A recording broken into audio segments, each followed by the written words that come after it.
Okay, if you're a landlord, you know the drill, right? A tenant moves out, and suddenly the clock is ticking. But here's the thing, that little gap between tenants, it isn't just a vacancy. It's actually your single best chance to protect your property.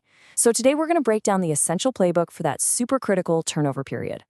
So let's just ask the big question. What's the real secret to a profitable rental property? I mean, is it finding that one perfect tenant? Is it all about location? Look, those things are huge. Of course they are. But there's something else, something that often gets overlooked that has a massive impact on your bottom line. And there it is. It's what you do between tenants that truly protects your investment. This is the whole idea we're digging into. That empty period, it isn't just lost rent. Think of it as scheduled maintenance time that stops tiny issues from turning into those wallet-draining disasters. So let's reframe this whole thing.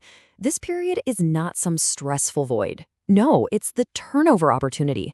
It's your chance to turn an empty unit into real, tangible value by getting ahead of repairs and, totally refreshing the space for the next great person who's going to live there.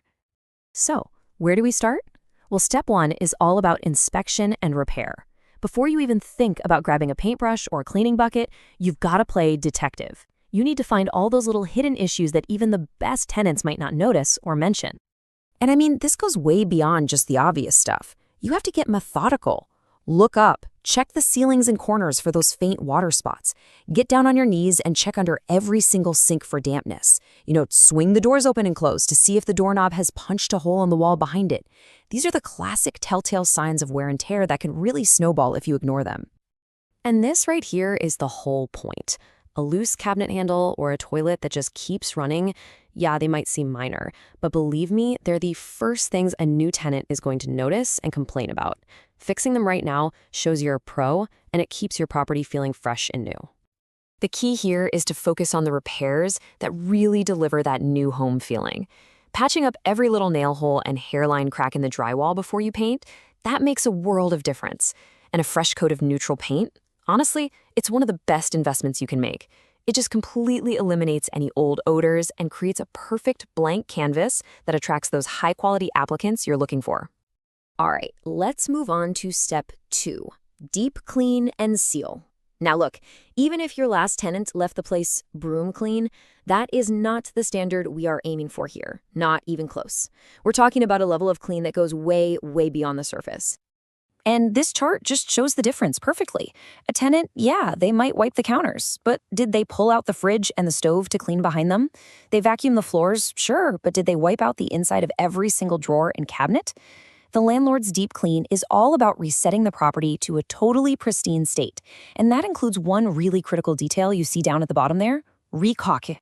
Which brings us to a super important question. Why do we keep talking about caulk? I mean, it seems like such a tiny little detail, right? But ignoring it is honestly one of the costliest mistakes a landlord can possibly make. It's because old cracked caulking is basically just an open invitation for water to come on in. It lets moisture seep behind your tiles, get under your floors, and soak into your walls. And that leads to mold, which is a huge health hazard, and eventually to soft drywall and rotting wood. We're talking repairs that can cost you thousands upon thousands of dollars. And here is the payoff. For a pretty small cost, we're talking maybe around $150 for a professional job, you are buying thousands of dollars worth of insurance against future water damage. It is one of the highest return investments you can possibly make during turnover. It's just smart business. All right, next up, let's check all the systems and the little details. The property doesn't just have to look good, it has to function perfectly. This is all about making sure it's safe, it's efficient, and it's a completely hassle-free experience for your new tenant. So let's run through the systems real quick. For electrical, you need to physically test every single outlet and light switch. With plumbing, run the hot water in every faucet, check the pressure, and then get a flashlight and look under the sinks for those sneaky, slow drips. And for the HVAC, a new filter is absolutely non-negotiable. It improves the air quality and helps the whole system run way more efficiently. Now, let's talk about the details that really signal you're a cut above the rest.